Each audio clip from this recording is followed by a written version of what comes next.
recovering quickly from its wartime activity, held much promise, as this newsreel from 1952 shows.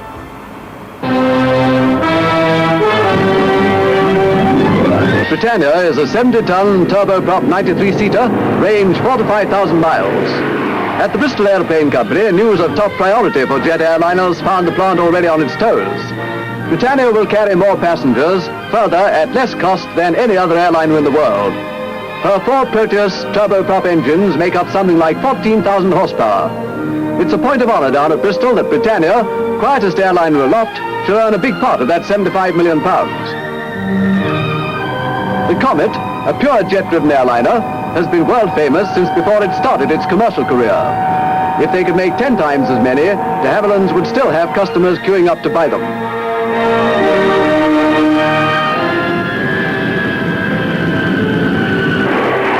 Third top priority airliner is the Vickers Viscount, propeller turbined, designed for the shorter journey where the pure jet is hopelessly too dear to run. At Weybridge it will be capacity production for a long time to come. 4 Rolls-Royce Dart engines, each of 1,400 horsepower, are their part of the secret behind the Viscount performance. And not being piston engines, they're free from vibration. The nation owes a great debt to the aviation industry for putting Britain on top in the air. The Viscount went on to be a great success, with total production of 444 aircraft. Capital Airlines of the United States helped things along with an early breakthrough order for 60. The Comet started like a winner too, entering service in 1952 with a flight to Johannesburg. But within 2 years, tragedy struck as 2 comets exploded in midair in quick succession. The investigation began.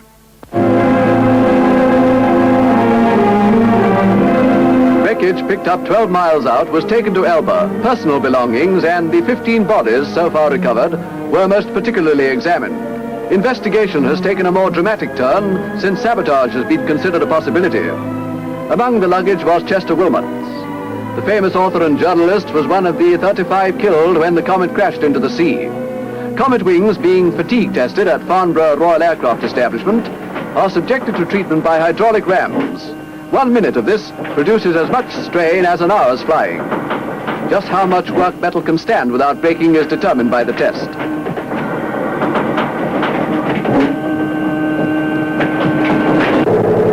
A vibration test on Meteor tailplanes. Here, 1 second is equal to 1 flying hour.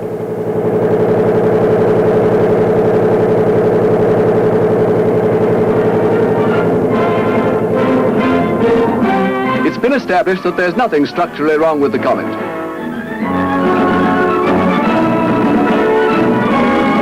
Dr. Walker and an assistant examined the break in a metal spar made on a test to destruction.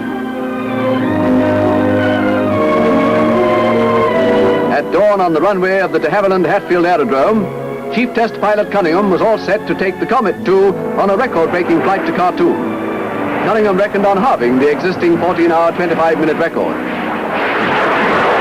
Off the deck at 7:40 a.m., the Comet was at Khartoum in time for tea.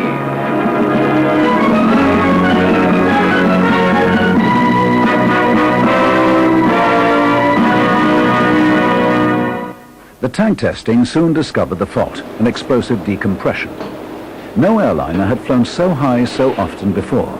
The constant repetition of high-altitude climbs and descents and thus pressurization cycles took their toll on the fuselage, and it soon ripped apart. But de Havilland kept on going and redesigned the aircraft as Comet 4, which went on to make history.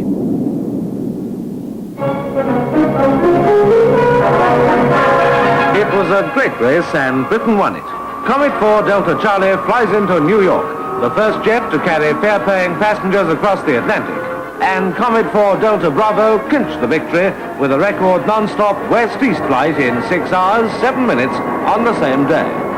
The first commercial jet service across the Atlantic is established, and BOAC are flying it. Comet's story stretches back into the war, when Britain's all-out effort to produce fighting aircraft gave her no chance to develop civil types. But Sir Frank Whittle's first jet engine gave the opportunity to forge ahead again. For 13 years, development of the Comet went ahead at de Havilland's. First, Comet 1 and failure. Then, the bigger, faster, safer and better Comet 4. But America's research was bounding forward, and after the setback to Comet 1, it looked as though the Boeing 707 would be first across the Atlantic. Everyone believed the race had gone to the United States, and Pan American spent an estimated £500,000 advertising the first transatlantic jet service. Everyone believed it except de Havillands and BOAC, and they'd a surprise up their sleeves. Early delivery of not one, but 3 Comets. And that did it. More than a month ahead of their own schedule, and 3 weeks in front of the Boeing's expected entry into service, BOAC sent off the first regular jet service across the Atlantic. Yes, Comet 4's in business. Britain's aircraft industry can chalk up its greatest post-war triumph. The Comet never really recovered and evolved into an ugly sister in the shape of the Nimrod, used as a maritime reconnaissance aircraft. It got even uglier as an AEW contender, but we could not bring ourselves to show it to you. Meanwhile, the 707 took the lead. Too noisy for most airports today, its shape lives on, as the E-3 AWACS, Airborne Warning and Control System. These aircraft have also been ordered by NATO and the Royal Air Force, among others. But that's not all. There's the KC-135 aerial tanker. And speaking of tankers, look what they've done to the DC-10, known here as the KC-10. The KC-10 is just what a thirsty C-141 Starlifter is looking for. Likewise, the C-5 Galaxy. You get a good idea of its size here, don't you? McDonnell Douglas, which makes the 10s, KC and DC, have some beautiful movies of them. We thought we'd share them with you. Not your everyday television fare, but then we're supposed to be aeroplane buffs, so we like this stuff, don't we? These films are usually taken from a Learjet fitted with a system called Astrovision, a remotely controlled stabilized movie camera mounted in the belly. We'll be seeing quite a bit of Astrovision in this program. It certainly produces beautiful results. We think you'll agree.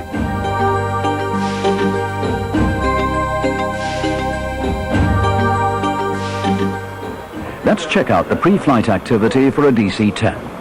While the cabin crew boards to prepare the inside for a transatlantic flight, this Lufthansa aircraft is being given the once-over by the flight engineer.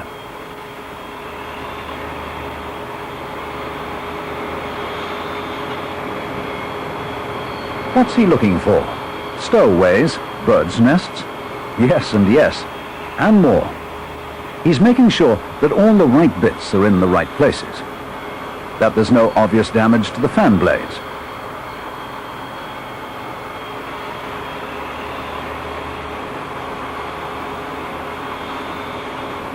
That the fuel is at the correct level, and so on.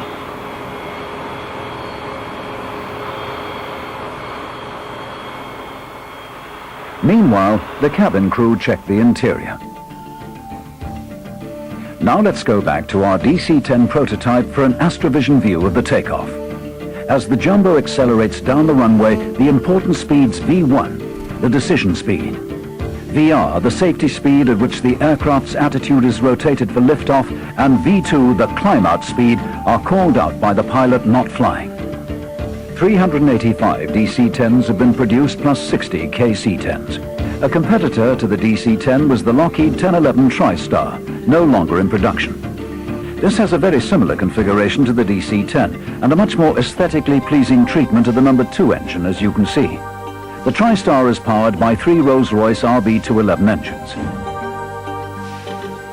1,800 plus Boeing 727s were sold, while the similar Hawker Siddeley Trident was used mostly by British European Airways. This one belongs to the CAAC, the airline of China. The Trident pioneered the ability to land automatically in fog. Join us on an early test flight. The Trident normally carries up to 101 passengers and a ton of freight. But for this flight, her cabins have been given over to instruments and observers. She's equipped with a fully automatic landing system, and they're recording its performance.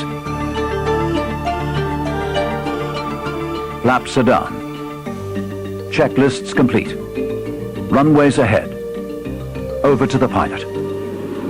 We are now lined up on the ILS beam, in line with the runway. We're descending down the glide path, and we have completed the checklist. That is, we have lowered the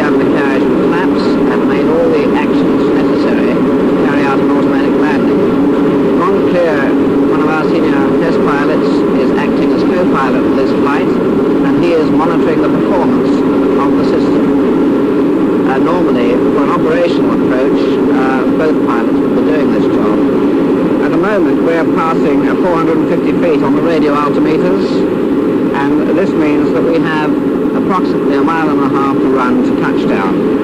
The autopilot is controlling the aeroplane, the flight path of the aeroplane, and the automatic throttles from the two outboard engines are controlling the speed of the aeroplane. We're now passing 200 feet with 3/4 of a mile to run. The landing will commence at 65 feet, at which point the throttles will close and the autopilot will pitch the nose of the aeroplane up for the landing flare.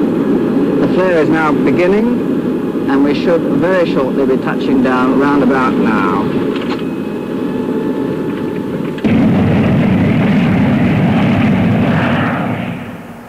Training is carried out mostly in flight simulators, incredibly accurate copying machines that can duplicate the feel and performance of a specific aircraft. These pitch, roll, yaw, surge, sway, and heave to generate the correct sensory perceptions to the pilot sitting inside. The instructor programs the situation with a touchscreen control panel, even selecting the starting position on the airport. Takeoff is commenced, and all the right noises and sensations are heard and felt. Through the windshield, the pilot sees a computer-generated airport environment, projected by TV onto a wide screen, giving a continuous field of view of 150 degrees horizontally by 40 vertically. This rediffusion simulator is for the Boeing 747. Let's take a look at that computer-generated image of a typical runway. Notice the texturing of the runway. Any runway at any particular airport anywhere in the world can be generated day or night. Time for a trip in a Tornado. This wings supersonic strike aircraft is a joint venture of the British, German and Italian aircraft industries. It has two 15,000-pound thrust engines. Tornado's radar-controlled flight and navigation systems are so good that it can fly automatically even down to treetop height in appalling weather, day or night. It can fly where others can't.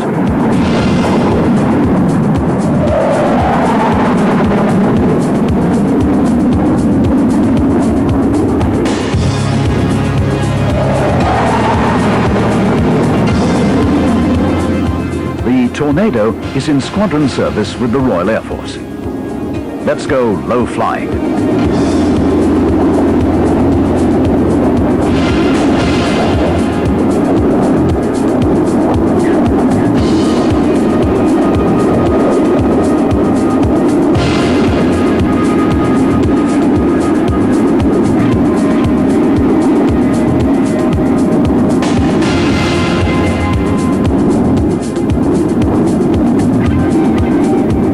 Tornado has a crew of two.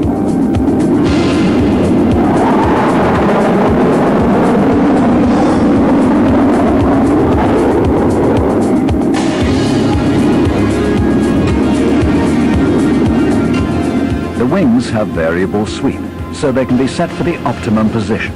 Straight for low-speed flying and swept back for high-speed performance.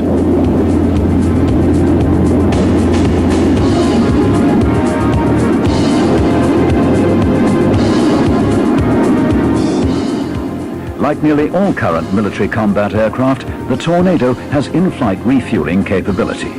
Here it's taking a drink from a converted Victor bomber. And there's even a buddy system, where the Tornado could be used as a tanker too.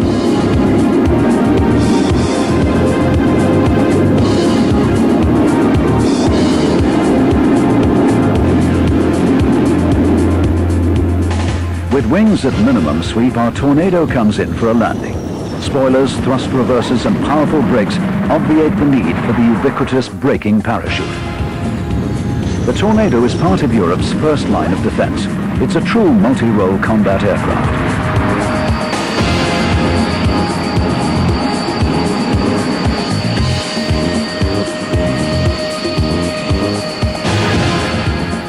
Not to be confused with the Tornado, here is the earlier Jaguar, a joint British and French project. Its role is that of tactical support, ground attack and reconnaissance. Jaguar offers enormous flexibility because it can operate from grass fields, thanks to its big low-pressure towers, and it has STOL performance.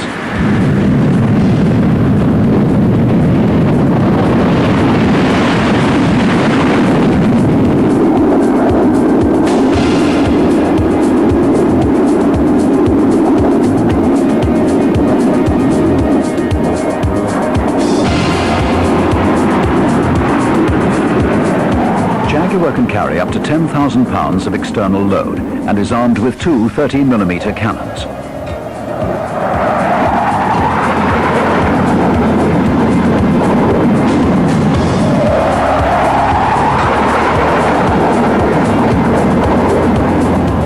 It has two 4,600-pound thrust Adur turbofan engines with reheat.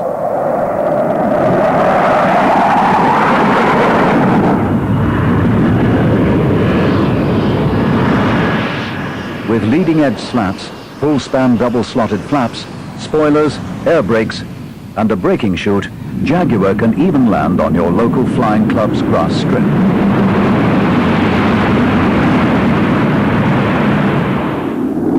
The Swedes have their own aircraft industry, Saab, and one of the hottest combat aeroplanes around, Viggen, which first flew in 1967. This double delta is in service with the Swedish Air Force, the Flig Vapnet. With sophisticated electronics, the Viggen can compete with practically anything in the sky.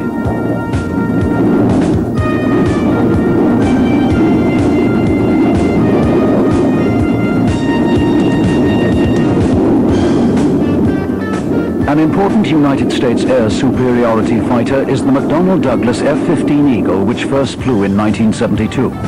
Entering service in 1974, the aircraft is also operated by the Israeli and Saudi Air Forces. Look at it go.